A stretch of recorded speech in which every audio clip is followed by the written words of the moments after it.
In today's video, I'm going to teach you how to scan a QR code on Wise in 2025.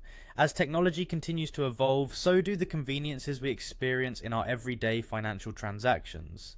One such advancement is the ability to make payments using QR codes, which offers a fast and efficient way to complete transactions. To get started, the first thing you'll need to do is open your Wise app. If you don't have it installed yet, make sure to download it from your app store.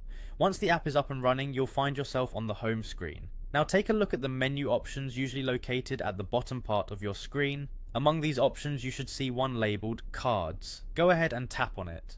This section of the app is not just for managing your physical or virtual cards, but also provides various payment options.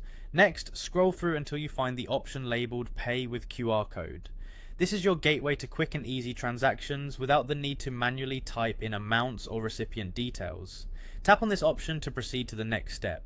Now that you're in the Pay with QR Code section, you'll see an option to Scan QR Code. Tapping on this will activate your phone's camera. If this is your first time using this feature, your device might prompt you to allow camera access. Make sure to approve this request as it's necessary for the scanning process. Once your camera is activated, it's time to point it at the QR code you wish to scan. This could be a QR code generated by a friend for a peer-to-peer payment, a merchant QR code for a purchase, or any other scenario where QR code payments are supported. Make sure your camera captures the entire QR code within the frame for accurate reading. Most cameras will automatically focus and read the QR code, so there's usually no need to adjust your phone manually.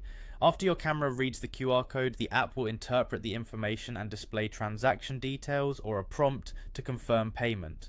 This is your chance to ensure everything looks correct before proceeding. Double check the payment information, like the amount and the recipient, to avoid common mistakes. Once you're satisfied that all the details are accurate, go ahead and confirm the transaction or any other actions that might be required on screen. And that's it, you've successfully scanned a QR code on Wise. This convenient method not only saves time but also reduces the chances of human error when entering transaction details manually. Keep exploring and utilizing digital payment methods to make your financial life easier and more reliable. Thanks for following along, and see you in the next video.